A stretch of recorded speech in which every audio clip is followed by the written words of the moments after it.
Halo, apa kabar? Mudah-mudahan semuanya dalam keadaan sehat. Dan saya Jatuh Ratma sudah bersama dengan tiga rekan peneliti utama ID Edu. Ada Ibu Karayanti Pangaribuan, gimana kabarnya? Sehat selalu. Terima kasih Kang Ajat. Dan ada juga Pak Muhammad Fahmi Akbar. Selamat malam. Sehat, malam. Sehat selalu ya. Dan ada juga Pak Pinondang Simanjuntak. Gimana hari ini?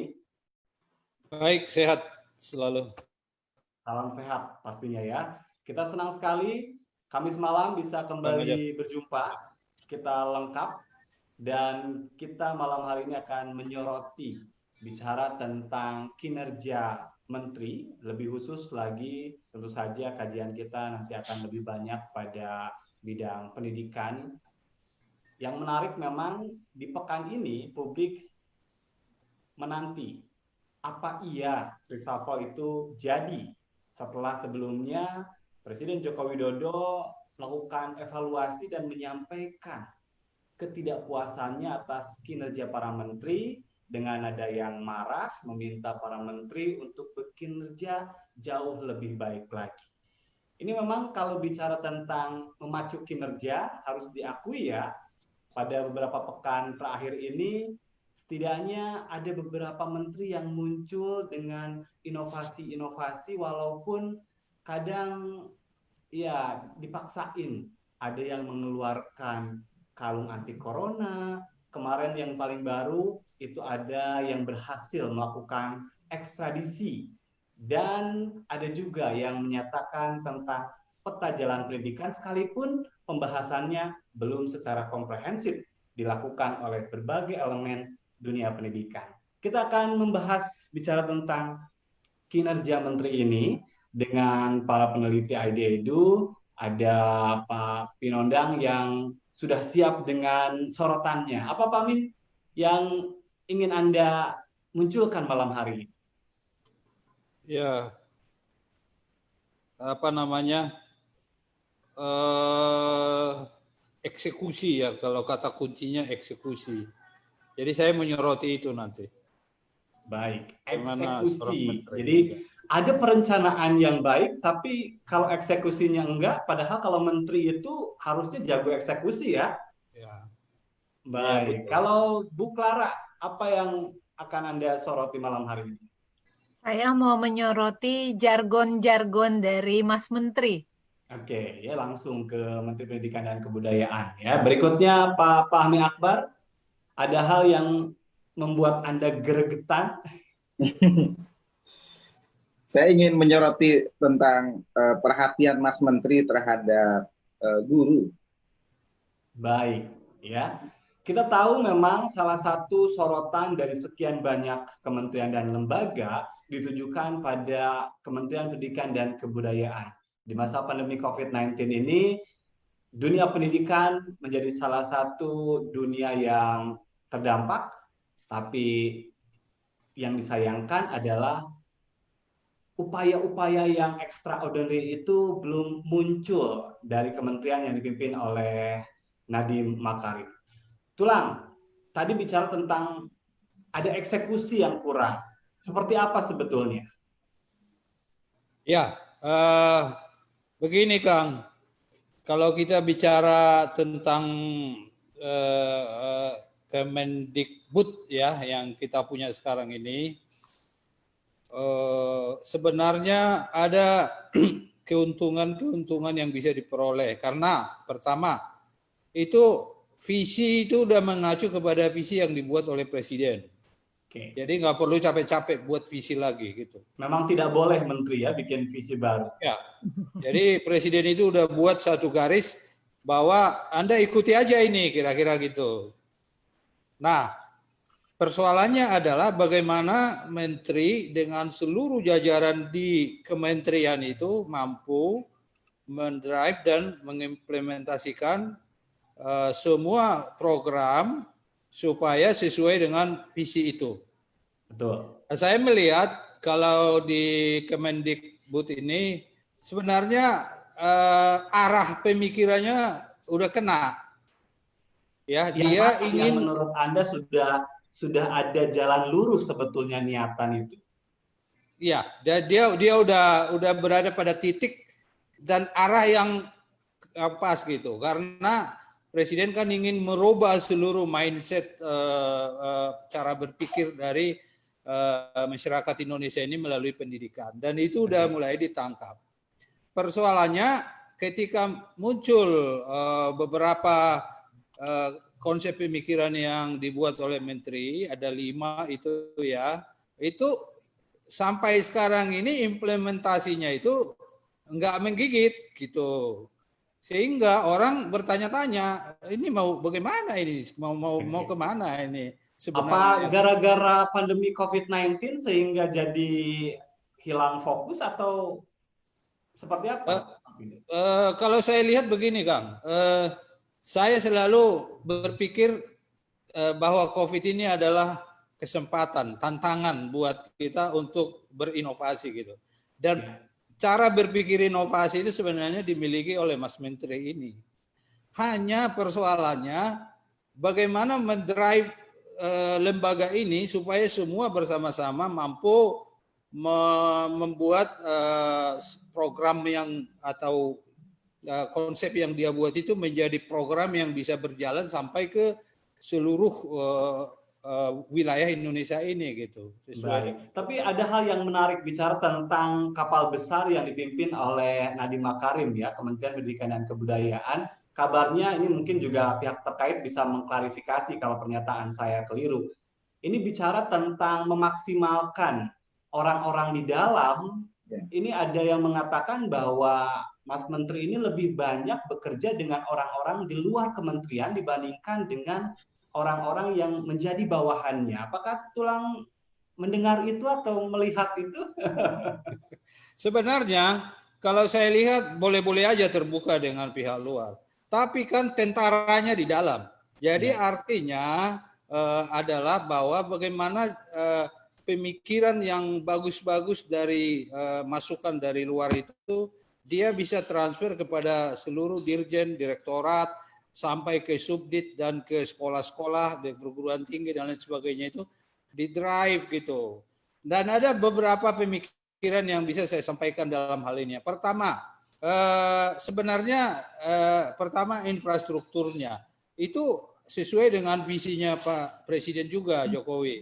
Itu harus dibenahi infrastruktur. Kenapa nggak dibenahi itu segera gitu loh? Apalagi dengan kondisi COVID ini menuntut hal itu sangat sangat penting. Yang kedua adalah itu bagaimana seluruh tentara, bukan tentara lah ya, seluruh bawahan dari Menteri ini bisa bekerja dengan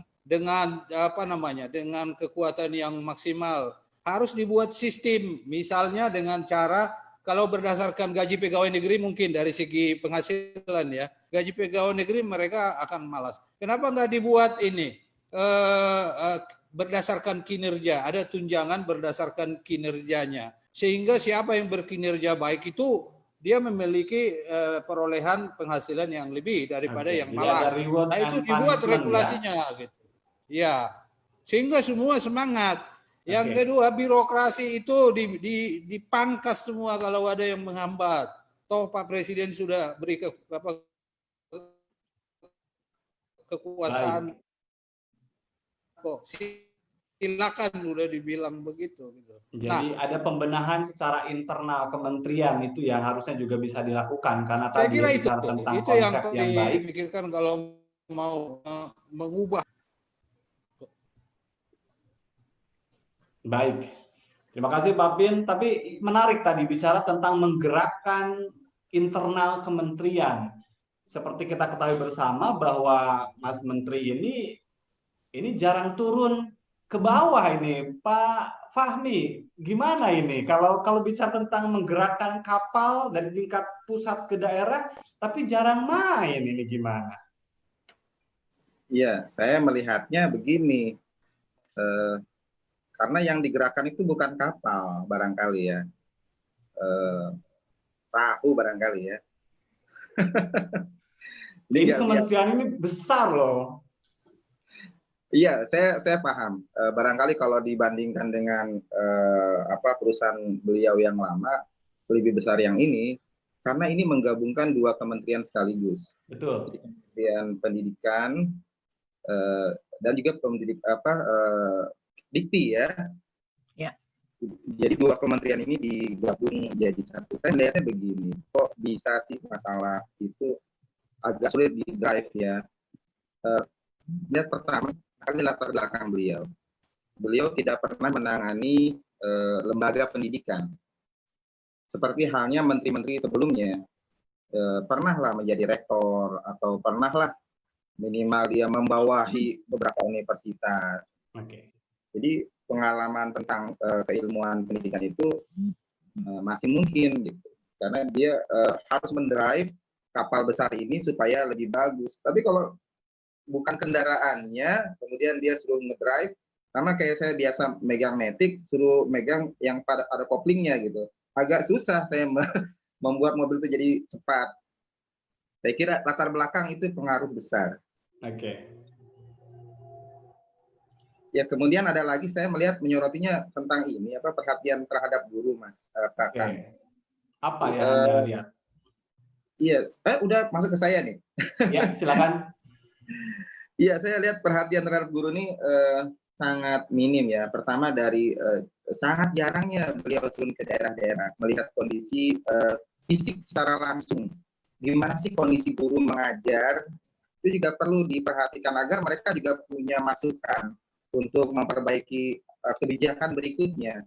Selama ini saya belum melihat gitu dibandingkan dengan menteri-menteri yang lain ya.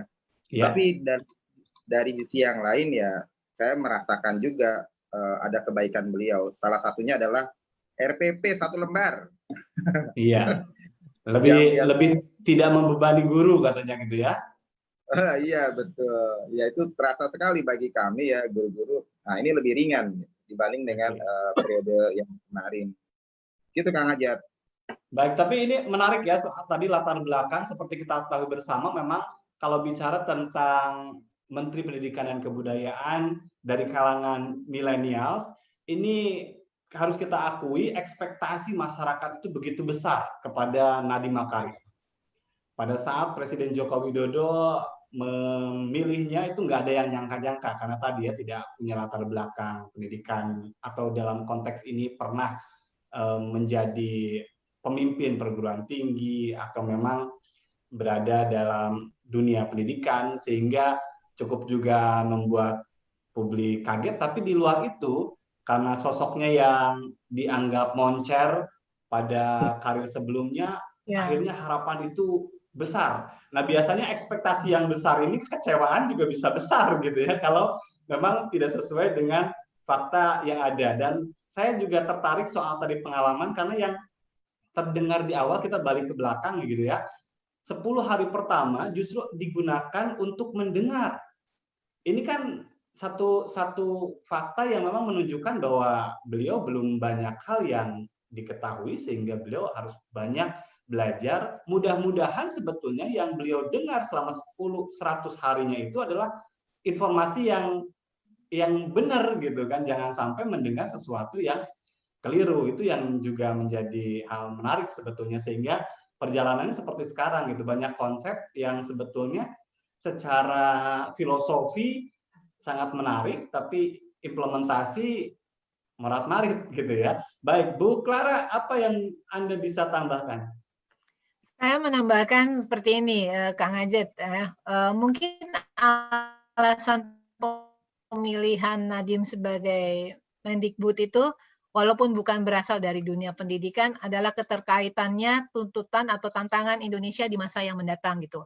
Makanya kan selama ini dia berkutat dengan teknologi kan, dan Presiden Jokowi waktu itu berjanji ranah pendidikan bakal diwarnai dengan beragam inovasi gitu. Mungkin seperti jadi waktu awal-awal Nadiem itu harus membuktikan ke pertanyaan orang ini bisa nggak sih? Dia semangat tuh, udah semangat. Tapi kayaknya lelah dia gitu, lelah. Terus kemudian ya mungkin juga karena karena perahu atau kapal yang dia karena Kodah ini penuh dengan apa ya, birokrasi yang sangat berbeda dengan latar belakang yang selama ini yang sudah dia pahami, seperti itu loh. Oke. Ya saya setuju sama Pak Pin tadi katakan birokrasi harus dipangkas. Jangan lupa kita ini masih belajar reformasi itu baru. Jadi untuk memangkas tuh sangat masih lama waktunya seperti itu. Jadi memang betul maksudnya dia untuk meningkatkan SDM, tapi jargon-jargon yang dia sebutkan seperti kayak Merdeka Belajar, Kampus Merdeka itu itu hanya sekedar yang kayak kita mau pergi jalan-jalan, kita kesini yuk gitu. Tapi kita sendiri belum dikasih gambaran seperti apa sih seperti itu. Jadi saya sih merasa bahwa bawahan-bawahannya pun terkaget-kaget dan belum paham. Apalagi yang lapis bawah seperti Kang Fahmi dan teman-temannya gitu loh. Seperti itu Oke. Kang Ajat. Baik, Anda menyebut bahwa Merdeka Belajar, Kampus Merdeka itu jargon. Iya, saya sih bilangnya itu jargon. Itu program-program unggulan loh ya, yang ada episode 1, episode 2 kayak sinetron ya, ada episodenya.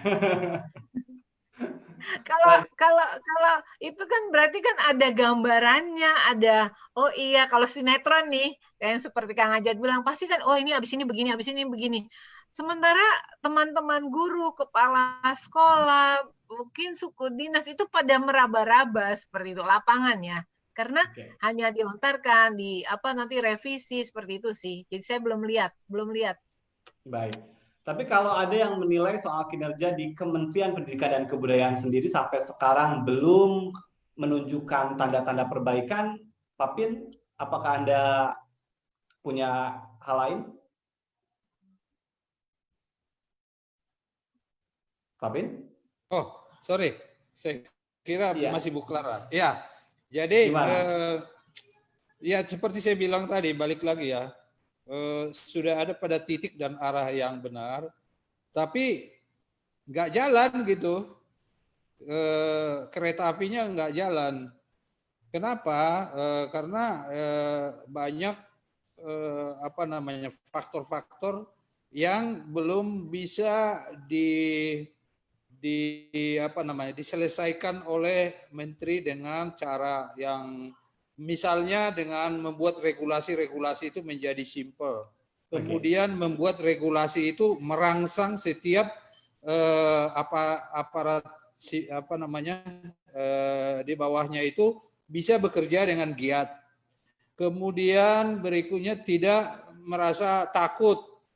Karena sekarang ini cenderung itu banyak itu birokrat itu takut mengerjakan sesuatu karena takut dituduh korupsi, dituduh melanggar aturan dan lain sebagainya. Nah, ini harus hilang nih dari diri mereka karena kan yang dibawa oleh si Mas Menteri ini mengubah budaya itu semua yang ada yang lalu menjadi budaya baru untuk mampu bersaing dengan negara-negara lain, kan itu sebenarnya. Nah, untuk mengubah ini tidak cukup hanya konsep atau membuat pidato gitu, nggak cukup. Harus dibuat sistem. Sistem itulah yang mendrive bawahan itu semua untuk bergerak sendiri sehingga mereka itu tidak takut melakukannya, malah giat karena melihat ada tunjangan kinerja yang dia peroleh, kemudian ada visi yang ditransfer dengan baik, ada birokrasi yang sudah dipangkas, sehingga mereka semua bekerja dengan giat. Saya pikir itu. Jadi kalau ditanya soal penilaian, ya nggak ada yang bisa dinilai sampai saat ini ya, karena belum kelihatan hasil apa yang mau dinilai. Sudah lebih dari 6 bulan begitu ya. Tadi juga menarik memang disampaikan jangan terlalu banyak menyampaikan angin surga gitu kan, atau ada juga yang mengatakan trick and gimmick gitu, karena realitanya ternyata memang dunia pendidikan apalagi di masa pandemi COVID-19 ini luar biasa butuh upaya extraordinary kalau dalam bahasa Pak Presiden Joko Widodo mengarahkan para menterinya. Ini ada hal yang menarik tadi bicara tentang Merdeka Belajar, Kampus Merdeka. Saya juga mendapatkan informasi katanya kalau bicara tentang Kampus Merdeka ini kan memang belum begitu terlihat nyata ya. Bahkan biaya penelitian dan pengabdian terhadap masyarakat itu justru seret katanya. Ini sebetulnya semangat-semangat yang bisa jadi kontradiktif dengan apa yang disampaikan untuk membangun perguruan tinggi jauh lebih maju. Kalau Bu Yanti punya sorotan nggak soal tadi kampus Merdeka, Merdeka Belajar yang memang secara konkret nyatanya masih dalam perencanaan seperti atau bahkan bisa jadi wacana begitu? Iya, saya sih belum melihat ya, karena saya melihatnya belum terstruktur dengan baik. Nah, si lompat-lompat itu kan untuk membangun sebagai kampus Merdeka atau Merdeka Belajar itu butuh waktu 10 sampai 15 tahun untuk melihat hasilnya. Ya kita semua paham ya, nggak mungkin Ya. dalam jangka waktu dekat. Cuman niatnya Mas Menteri itu baik. Dia ingin kekakuan dalam birokrasi satuan pendidikan di sekolah ataupun di kampus itu teratasi dengan baik gitu loh. Ya. Jadi untuk ketemu dosen atau konsultasi antara dosen itu bisa lebih banyak komunikasi dan interaksi mengadakan penelitian. Tapi nadilalanya belum ada strukturnya seperti apa sih gitu. Itu kayaknya belum tersosialisasikan ke kampus-kampus seperti itu. Dan guru dan dosen kita masih sibuk loh bikin-bikin laporan ini itu. Terus dosen juga dituntut untuk bikin penelitian seperti itu. Ada lagi poin-poin bukan begitu, Pak Pin? Baik, tapi ini menarik ya kalau bicara tadi tentang merdeka, itu kan gurunya juga harus merdeka. Setelah Iya, digaungkan kata Merdeka Belajar ini kan paling pertama ya disampaikan oleh Mendikbud iya. sebagai program unggulan. Ke arah sana sudah terasa tidak Pak Fahmi? Kemerdekaan itu sudah terarah atau masih sama sebetulnya gitu? Sebenarnya barangkali begini ya, saya memahaminya kalau salah mohon dikoreksi. Merdeka belajar bukan berarti merdeka belajarnya, tapi tapi memerdekakan orang untuk bisa lebih Belajar. memiliki kemampuan lah, barangkali Iya. seperti itu. Nah, sosialisasi di tingkat bawah di sekolah-sekolah kan yang dipahami Merdeka Belajar itu tidak ada UN, kemudian ada juga RPP yang lebih ringkas, kemudian Iya. PPDB. Nggak ada Yang UN, wih merdeka gitu ya. belum, sebenarnya belum. Itu harus dimulai dari guru. Saya melihatnya ya gurunya harus diperbaiki terlebih dahulu ya. Bagaimana modul-modul atau sistem pengajaran guru itu bisa diperbaiki. Baru bisa berbicara merdeka belajar. Sekarang ini kita berbicara merdeka belajar, gurunya masih kayak begitu. Coba dicek. Mungkin Bu Clara bisa mengecek tentang LPTK ya, Lembaga Pembinaan Pendidik dan Tenaga Pendidikan. Apa sih materi yang ada di situ? Apakah sudah memuat jargon tadi dikatakan merdeka belajar tadi? Saya melihatnya belum. Kan di situ harus ada penguasaan bagaimana membuat siswa itu merasa tidak terbebani dengan pembelajaran yang ada. Saya setuju saja dengan penghapusan UN menjadi asesmen kompetensi minimal dan survei karakter. Tapi ke bawahnya itu kan belum, kan terkait dengan kemampuan literasi dan numerasi ya. Belum sampai. Bagaimana sih memahami itu di luar materi pembelajaran yang ada. Karena literasi menyangkut bahasa Indonesia, numerasi menyangkut matematika, katanya begitu. Iya. Cuman sampai di bawah sih belum ada. Jadi beruntung juga nggak ada UN tahun ini tuh, karena gurunya juga belum siap. Oke, baik. Ini menarik ya. Atau jangan-jangan ekspektasi kita malam hari ini memang pengennya gercep gitu ya. Sementara yang ngelaksanainnya, aku kan kerja untuk 5 tahun ya, santai dulu lah bro, katanya gitu ya. Ini kan belum sampai 5 tahun. Masalahnya gitu kan, karena publik tadi ya berharap bahwa apa yang dikerjakan itu memang bisa terlihat nyata. Ini ada hal yang menarik juga kalau saya perhatikan dari apa yang selalu disampaikan oleh Menteri Pendidikan dan Kebudayaan ini adalah selalu mengedepankan filosofi dari Bapak Pendidikan kita, Ki Hajar Dewantara. Jadi ada banyak hal yang memang secara filosofi itu disampaikan, termasuk juga bagaimana ya kebebasan guru jangan terlalu banyak tertekan dan murid juga bisa happy dalam belajar gitu. Tapi yang menarik adalah seperti Ingarso Sungtulodo gitu kan, Imadju Mangunkarso, Tuturi Handayani.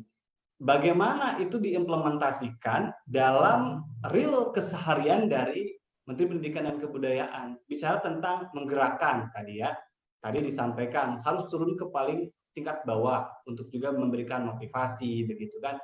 Termasuk juga bicara tentang suri toladan, menjadi leader gitu kan untuk kementerian yang dipimpinnya. Sementara tadi ada rumor yang mengatakan bahwa Mas Menteri ini lebih nyaman bekerja dengan orang-orang di luar struktur gitu kan.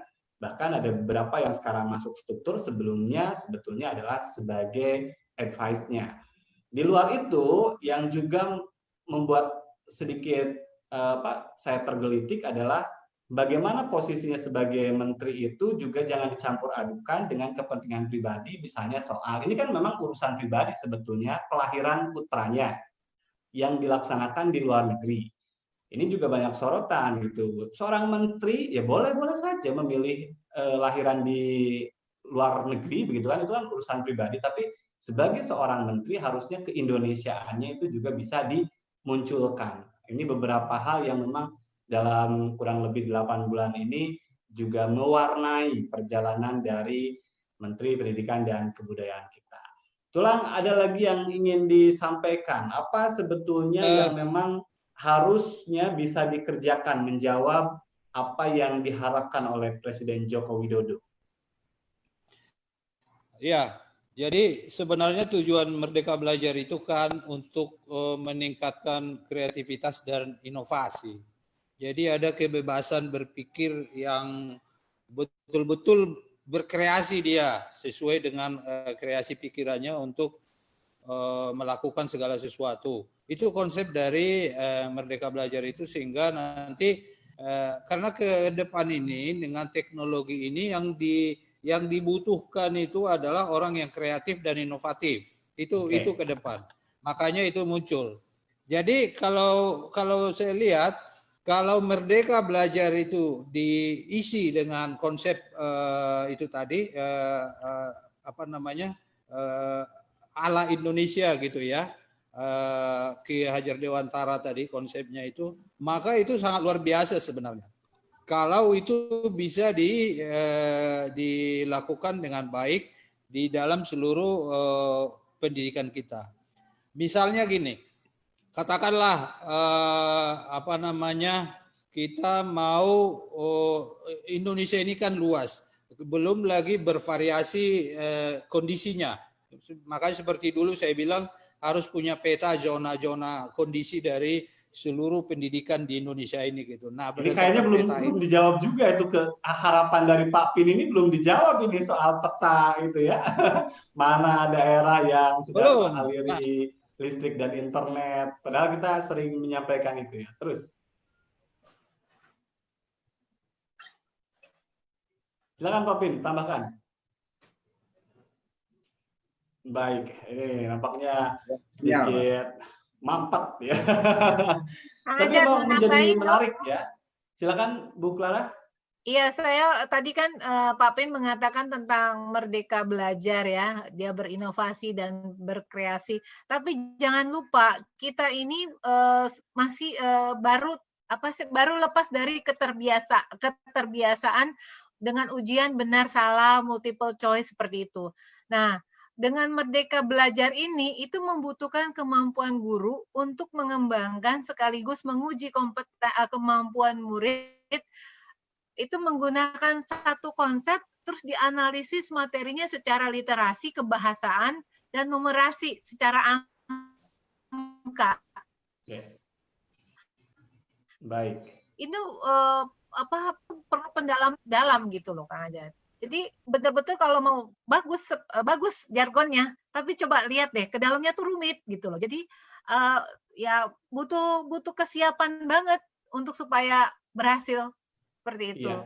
Artinya tadi ya, semua elemen dari mulai dirjen, direktur, seksi sampai ke PNS yang paling bawah itu harus bergerak karena tadi ya Iya, butuh kriterianya sangat tinggi dan butuh effort yang luar biasa begitu, nggak biasa-biasa begitu ya. iya. Dan saya melihat bahwa sepertinya kalau ada penolakan, menurut saya dalam kacamata saya menilai bahwa Mas Menteri itu menganggap itu hal yang biasa, resistensi, penolakan, ya kan, dari yang lama menjadi yang baru. Bagus sih pandangan seperti itu supaya kita tetap pede. Tapi jangan lupa ada hal-hal juga yang mesti melihat bahwa resistensi itu bisa menjadi indikasi buat ganjalan dia untuk mewujudkan jargonnya itu gitu loh. Iya, betul. Itu seperti itu. Walaupun salah satu quotes yang menarik memang kita ya harus berbeda, dengan berbeda itu kita akan kaya begitu kan, dari Iya, berbagai sudut pandang menyelesaikan permasalahan, melahirkan solusi. Kira-kira iya, seperti itu yang pernah iya. disampaikan. Baik, ini saya akan sedikit highlight beberapa kebijakan dari Menteri Pendidikan dan Kebudayaan untuk 2020 ini. Kalau kita bisa mereview, yang pertama adalah prioritas pendidikan karakter dan pengamalan Pancasila. Kemudian yang kedua, potong semua regulasi yang menghambat terobosan dan peningkatan investasi. Kemudian yang ketiga, kebijakan pemerintah harus kondusif untuk menggerakkan sektor swasta agar meningkatkan investasi di sektor pendidikan. Kemudian yang keempat, semua kebijakan pemerintah berorientasi pada penciptaan lapangan kerja dengan mengutamakan pendekatan pendidikan dan pelatihan vokasi yang baru dan inovatif. Dan terakhir adalah memperkuat teknologi sebagai alat pemerataan baik di daerah terpencil maupun kota besar untuk mendapatkan kesempatan yang sama untuk pembelajaran. Sebetulnya dari 5 kebijakan yang digulirkan ini, kalau saya melihat memang belum secara spesifik, masih dalam tataran umum. Memang harusnya seperti itu ya, menjawab permasalahan Indonesia dengan teknologi, menjawab permasalahan pendidikan itu dengan inovasi. Tapi apa gitu yang dilakukan? Karena kalau misalnya poin yang kelima soal digitalisasi, hingga hari ini aja misalnya PJJ evaluasinya apa dan apa yang pernah dijawab juga oleh kementerian soal kekurangan-kekurangan guru dalam proses pendidikan jarak jauh ini juga masih belum terdengar gitu. Pak Fahmi bisa menambahkan? Pak Fahmi? Oh iya, saya kira gini, semua permasalahan itu kan di design thinking ya. Apa sih yang terjadi? Kemudian mencoba memetakan dan kemudian dijadikan sebagai design print. Cari solusi apa yang bisa dilakukan melihat permasalahan yang ada. Saya melihatnya ini masih harus panjang ya waktunya untuk menyelesaikan persoalan pendidikan di tanah air. Apalagi berbicara masalah mutu, itu perlu waktu yang sangat besar. Yang penting buat saya sebenarnya apa yang dilakukan oleh Mas Menteri ini sudah menjadi dasar yang bisa mengokohkan lah, pijakan yang bisa mengokohkan.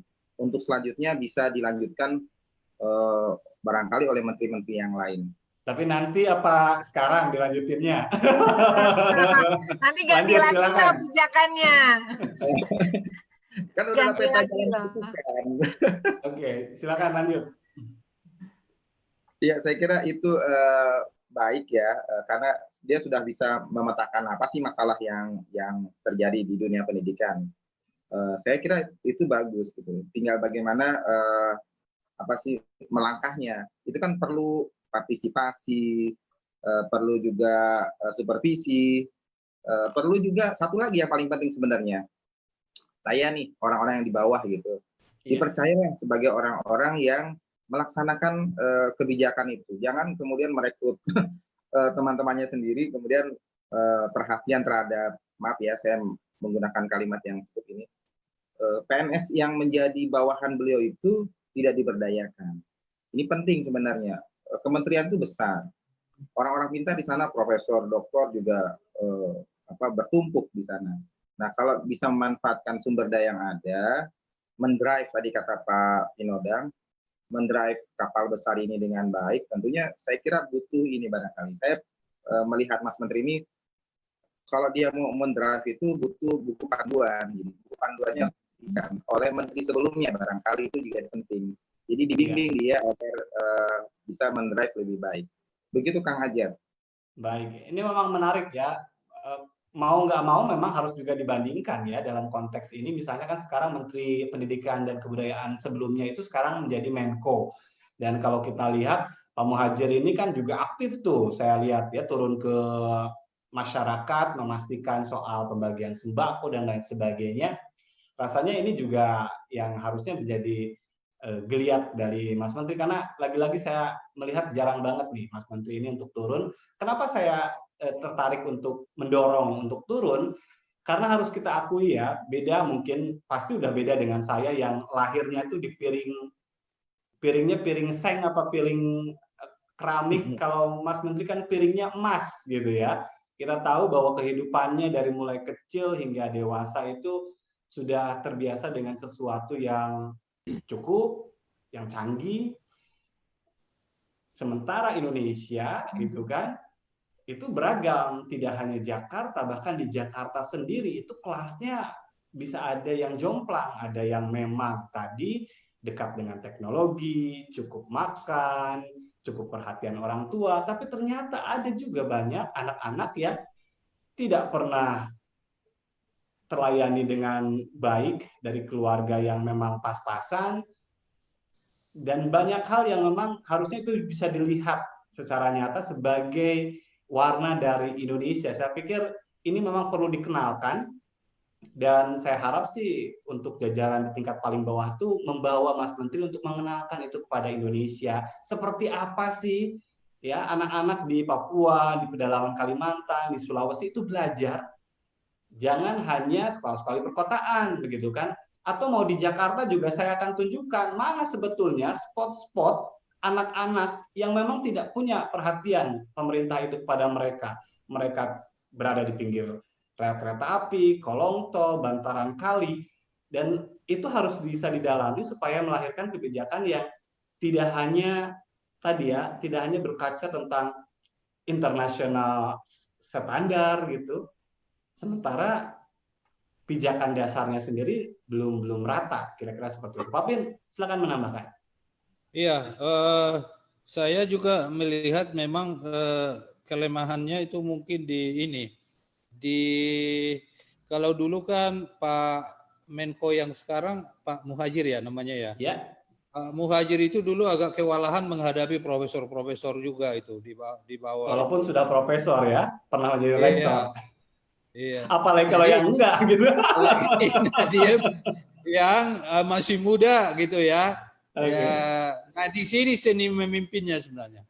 Dibutuhkan seni leadership yang akhirnya kalau menurut saya sih pada akhirnya sistem itu yang harus dibuat sehingga sistem itu nanti memutar mereka untuk bekerja keras sesuai dengan visi dari Pak Presiden itu. Kemudian mengenai ini apa namanya sekolah-sekolah itu. Yang dilihat sekarang ini cenderung hanya sekolah negeri loh. Ada banyak yayasan-yayasan swasta di daerah-daerah itu yang miskin-miskin loh, yang nggak punya uang, tapi rakyat masyarakat itu membentuk yayasan sedemikian rupa supaya anak-anak ini bisa sekolah gitu. Itu juga menjadi perhatian harus dari Kemendikbud kita supaya seluruh, makanya akhirnya harus semua masyarakat itu boleh merasakan pendidikan itu dan bahkan bisa terlibat di dalam program-program yang akan dicanangkan itu.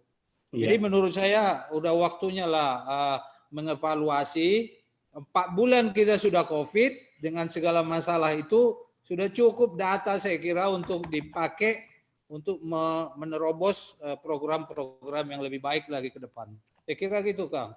Baik, ini memang menarik ya kalau kita juga bicara tentang tadi ya soal perhatian pada sekolah swasta atau pada elemen masyarakat yang juga menghidupkan pendidikan.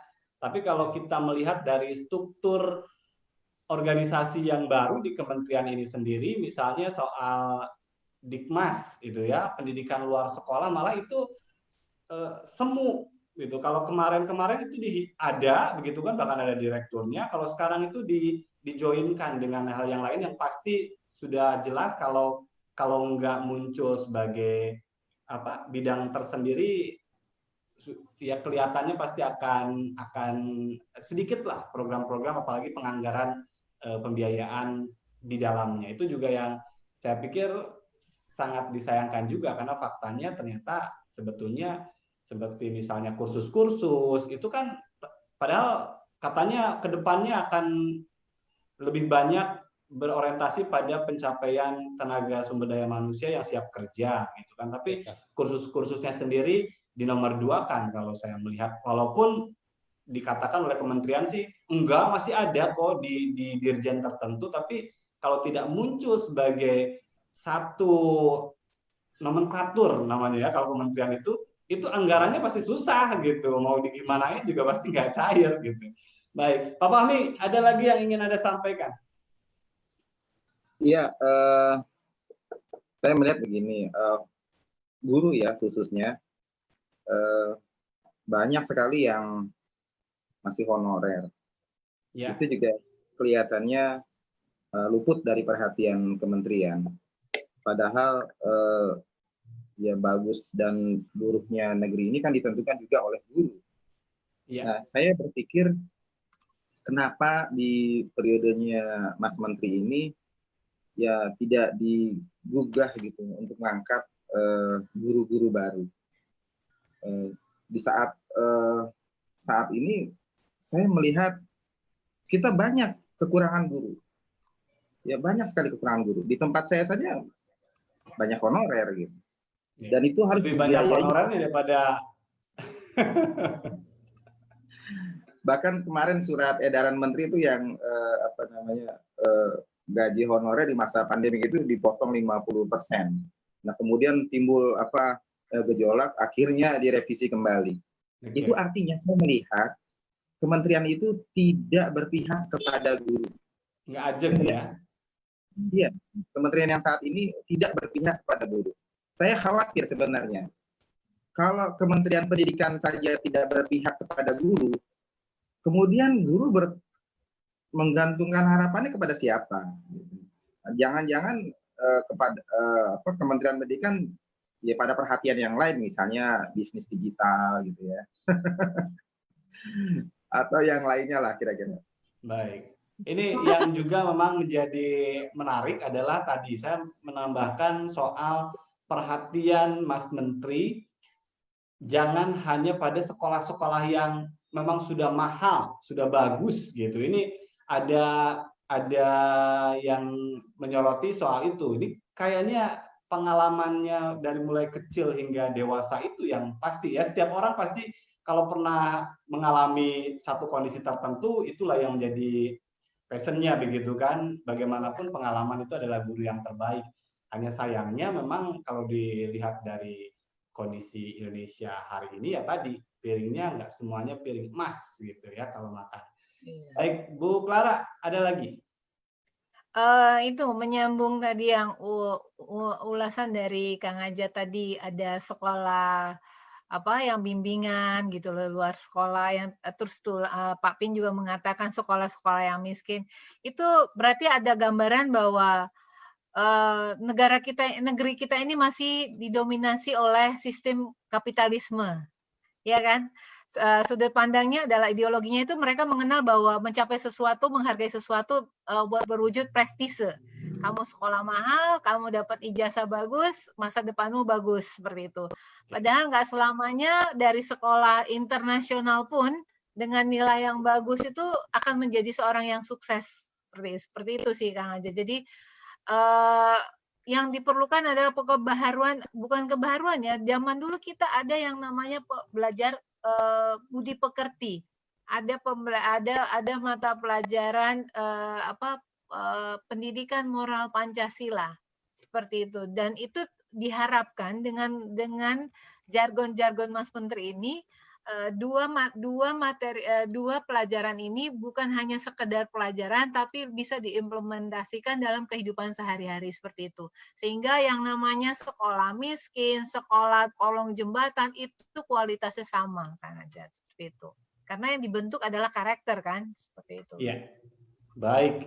Dan ini juga menarik, beberapa rekan kita juga mengomentari di Facebook, ya, ada Mas Herdi Ramadan Putra Pembangunan. Ini ada hal yang kalau saya bisa bacakan ya teman-teman, ini bicara jika Menteri Pendidikan mengatakan bahwa pembelajaran daring akan dipermanenkan, maka hemat saya Kementerian Pendidikan dan Kebudayaan harus ganti nama menjadi Kementerian Pendidikan dan Kebudayaan. Pembelajaran dan kebudayaan, bukan pendidikan maksudnya itu ya. Oke, terima kasih. Tapi kalau untuk pembelajaran daring akan dipermanenkan, ini juga kemarin sudah sempat juga tuh Mas Heldi ya diperbaiki kata-katanya oleh Dirjen. Ini menteri yang diperbaiki oleh Dirjen kan luar biasa gitu ya. Yang dipermanenkan itu adalah platform. Jadi platform yang memang sudah ada mulai dari rumah belajar dan lain sebagainya itu yang dipermanenkan untuk menjadi tambahan bahan ajar nanti bagi para siswa dan guru, kira-kira seperti itu. Tapi memang yang juga menjadi sorotan kenapa Kementerian Pendidikan dan Kebudayaan ini menjadi salah satu kementerian dari 34 kementerian yang ada itu, bagaimanapun kita sangat ingin tadi jelas gitu kan, mulai dari cara berpikir, melahirkan kebijakan, dan cara bertindaknya. Ini kayaknya sih ini yang harusnya memang diperbaiki. Saya pikir untuk Kementerian Pendidikan dan Kebudayaan sama seperti halnya tadi disampaikan oleh Pak Pin, dalam proses eksekusinya Bali masih belum kena dan masih belum terlihat di tengah masyarakat begitu ya. Saya juga menitipkan pada Mas Menteri ini adalah anak-anak tadi ya. Ternyata hari ini di masa pandemi COVID-19 ini ancaman anak-anak yang tidak meneruskan, kalau ke negeri kemarin sempat tertahan untuk khusus Jakarta karena usia, sementara ke swasta juga ini sekarang ini dihadapkan pada pembiayaan yang tidak murah. Sehingga ada besar kemungkinan banyak anak-anak yang tidak meneruskan. Ancaman seperti ini benar-benar harus dijawab. Saya ingin Kementerian punya data seberapa besar sebetulnya tingkat tidak meneruskannya siswa di tanah air. Karena di Jakarta sendiri itu tahun kemarin itu besar loh. Padahal itu normal. Sehingga kan melahirkan kebijakan SMA boleh 21 tahun itu karena masih banyak yang tidak meneruskan SMA ternyata setelah SMP, sehingga dibuka gitu. Itu salah satu yang dikemukakan oleh kepala dinasnya. Artinya bahwa kenapa, dan ini bisa jadi karena masalah biaya ini membuat anak-anak tidak bisa meneruskan dari SD ke SMP, SMP ke SMA. Ini harus benar-benar serius juga dalam kurun waktu yang sangat singkat ini bisa dijawab oleh Kementerian Pendidikan dan Kebudayaan. Baik, teman-teman, Ibu Clara, apa yang bisa disampaikan? Atau sebelum ke Bu Clara ada juga nih ya, rekan kita ada Bagindo Sultan juga yang menyaksikan acara malam hari ini. Kalau pembelajaran akan dipermanenkan, tentu butuh skema yang jelas. Apa TK, SD, SMP, SMA akan disamaratakan skemanya. Nah ini ya, memang skemanya itu yang sampai hari ini guru ini mau belajar tahun ajaran baru, tapi senjatanya itu masih dalam pikiran para pemikir di kementerian gitu, belum sampai tuh ke guru yang besok akan ngajar. Ini repot juga memang ya. Baik, Bu Clara silakan. Terakhir, apa yang memang menjadi poin-poin penting menakar kinerja menteri, khususnya Menteri Pendidikan dan Kebudayaan yang malam hari ini kita bicara? Ya, memang PR beliau sangat banyak. Dan sebaiknya jargon jangan dikeluarkan dulu kalau skemanya belum jelas. Itu satu. Terus yang kedua, dikumpulkan para anak bangsa nih. Banyak kok. Kalau bisa ambil dari yang di daerah-daerah, misalnya dari NTB, dari Papua, itu tokoh-tokohnya dipanggil untuk duduk bareng supaya beliau bisa melihat sebenarnya gambaran aslinya seperti apa sih. Jangan menggunakan asisten. Dia panggil aja. Kalau dia nggak mau terjun langsung, panggil tokoh-tokoh yang bisa mewakili daerah-daerahnya seperti Tapi itu. harus terjun dong, masa? Nanti mereka yang ngeluarin ongkos, bukan Mas Menteri yang ngeluarin ongkos buat ke sana dong. Enggak, kan dibeliin tiketnya Kang Ajat. Oh, Karena kalau keliling ke itu kan nanti dibilang nggak sempat nanti katanya. Ya udah panggil, duduk bareng, rapat, bikin skema dari mulai tingkat terendah sampai perguruan tinggi, ngobrol, bukan ngobrol, berdiskusi, panggil semua para ahli gitu loh. Seperti oke. itu sehingga kita dapat memenuhi kebutuhan sumber daya manusia di era disrupsi teknologi, apalagi kita masih dalam proses pandemik seperti ini. Dan sangat kasihan orang tua murid ya. Ini menganut satu generasi loh. Betul. Ya, Generasi tapi seperti itu. Bu Clara setuju nggak kalau saya usulin sebetulnya Menteri harus punya target dalam setahun itu dia mengunjungi berapa sekolah lah gitu. Kalau Perlu nggak sih sekolah, kayak gitu atau kan Menteri bukan pekerja lapangan, ya diem aja di kantor gitu kan? paling nggak dalam setahun itu dia report sih. Kalau saya ya, saya sebagai masyarakat yang juga membayar pajak, berarti kan saya menggaji beliau ya. Iya. Dia memberikan report ke saya, ke masyarakat, ini tahun ke depan akan ada ini, atau tahun yang lalu yang sudah saya lakukan ini. Jadi fair gitu loh.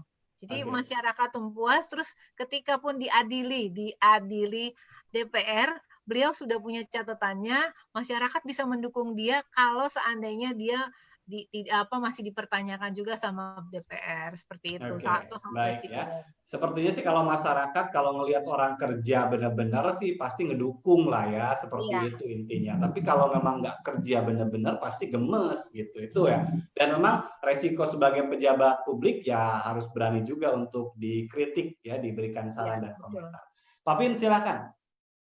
Eh, Salah satu kekuatan sekaligus kelebihan dari Pak Jokowi adalah sering belusukan. Jadi dia punya data akurat tentang apa yang sedang terjadi di seluruh wilayah Indonesia ini gitu. Nah, saya pikir itu boleh dicontoh oleh Mas Menteri ini. Karena seperti Kang Ajak bilang, harapan masyarakat besar sekali terhadap pendidikan kita yang akan didrive oleh Mas Menteri ini.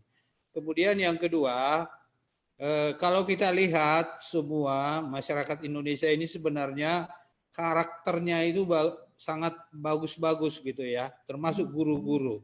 Artinya apa? Mudah untuk diajak untuk bersama-sama mengerjakan sesuatu yang baik.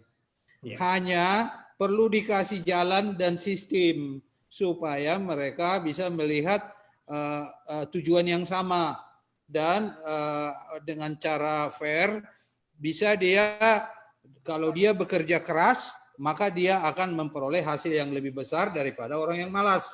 Ya. Jadi semua orang bekerja keras menuju ke sana gitu. Nah, sistem itu harus dibuat oleh Mas Menteri. Baik. Kemudian yang ketiga sekali lagi saya tetap menekankan di data itu semua kondisi pendidikan di seluruh wilayah Indonesia. Supaya berdasarkan itu nanti dibuat blueprint yang lebih jelas ke depan sana.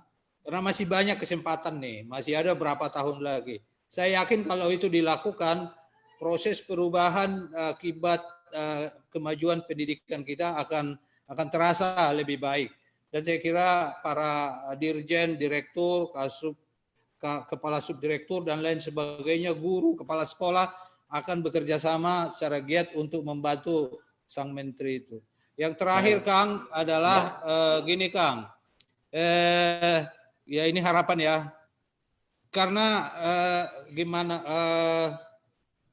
pendidikan adalah salah satu faktor yang sangat menentukan untuk membawa bangsa ini lebih baik ke depan. Ya. Karena itu kita mengajak seluruh masyarakat, khususnya yang terlibat di dalam Kementerian Pendidikan dan Kebudayaan, mari kita sama-sama untuk mengerjakan gitu ya, jangan saling menunggu, atau bahkan bila perlu diingatkan Mas Menteri apa yang harus dikerjakan dan bagaimana caranya supaya tidak terlalu banyak korban ini. COVID ini udah membuat mundur berapa langkah. Iya. muncul lagi persoalan yang tidak jalan gitu, eksekusinya tidak jalan, nanti akan mundur terus. Baik. Negara lain udah maju sampai di mana? Saya kira itu dari saya, Kang, untuk Iya. pendidikan kita. Karena memang tujuannya kan menciptakan SDM unggul, tapi kalau memang tidak dilakukan secara maksimal, ini ancamannya adalah lost education, lost generation gitu ya, dan itu yang jangan sampai terjadi. Baik, silakan Pak Fahmi. Iya, saya berharap besar sih sebenarnya. Dulu waktu belum ada nama-nama Menteri Pendidikan, harapan saya adalah Menteri Pendidikan itu yang paham betul tentang pendidikan. Namun kenyataannya adalah yang dipilih sosok yang tidak berlatar belakang dunia pendidikan. Itu harus diakui. Nah, karena itu saya jadi berharap besar agar Mas Menteri ini juga banyak belajar. Harus banyak belajar. Bukan berarti saya pintar, tidak. Maksud saya adalah belajarlah dari masa lalu, gitu. Atau belajar juga dari orang-orang yang dekat bersama dia, agar nanti kebijakan yang lahir itu benar-benar kebijakan yang dibutuhkan oleh dunia pendidikan. Itu juga harapan besar saya. Kemudian yang kedua, guru itu adalah ujung tombak pendidikan. Janganlah kemudian guru menjadi terpinggirkan perhatiannya. Ini sangat penting. Bagaimana tadi teman-teman dikatakan, kalau perlu dibuatkan semacam penilaian kinerja yang membuat guru itu bisa termotivasi lebih baik lagi, lebih berkreasi lebih baik lagi. Hambatan-hambatan yang menghalangi itu dipangkas, sehingga prestasi guru bisa bukan hanya kita nasional, barangkali nanti juga bisa sampai mendunia. Itu juga menjadi harapan. Saya kira itu yang perlu jadi catatan. Baik, ini menarik ya. Bicara pertama soal menggerakkan roda kementerian dari pucuk pimpinan hingga ke paling bawah, kemudian terjun ke lapangan, guru yang harus diperhatikan, kemudian juga tadi ya, jalannya memang benar-benar harus jelas untuk semua bisa juga bersama-sama untuk menata pendidikan Indonesia jauh lebih baik. Dan terakhir, sebagai penutup, saya ingin berharap sekali, ini Mas Menteri yang kita tahu muda, dengan segala prestasi dan kelebihan sehingga terpilih menjadi Menteri Pendidikan dan Kebudayaan pastinya. Dan di luar itu kita tahu bahwa Mas Menteri ini tadi saya sampaikan ya, bahwa beliau berlatar belakang dari kehidupan yang memang senyatanya harus diakui serba cukup begitu. Jadi kalau menjelma menjadi menterinya warga miskin, saya pikir ini adalah momentum yang baik untuk Mas Menteri menjadi menteri yang memang menjawab harapan dari masyarakat. Cukup itulah. Jadi menterinya warga miskin di Jakarta, di Indonesia. Ya. Jadi itulah. Jadi kalau untuk jadi menterinya sekolah orang-orang kaya, itu mereka udah bisa mengembangkan dirinya sendiri. Sekarang yang dibutuhkan adalah menjadi menteri pendidikan untuk warga miskin di Indonesia. Di pelosok-pelosok, pinggir kali, bantaran rel kereta api, kemudian juga di pesisir pantai, pedalaman, perbatasan. Dan saya yakin kalau itu dilakukan, saya sih membayangkan orang akan nanti berat untuk ditinggalkan oleh seorang Nadiem Makarim. Terima kasih untuk teman-teman semuanya. Ibu Clara, terima kasih sudah berbincang malam hari ini. Pak Pinodang Simanjuntak, terima kasih. Dan Pak Fahmi Akbar, terima kasih. Sehat selalu semuanya. Terima kasih untuk semua sahabat semua yang sudah juga menyaksikan acara malam hari ini. Dan kita akan bertemu lagi Kamis malam pekan depan dengan tema menarik lainnya. Maju terus pendidikan Indonesia dan sampai jumpa. Sampai jumpa.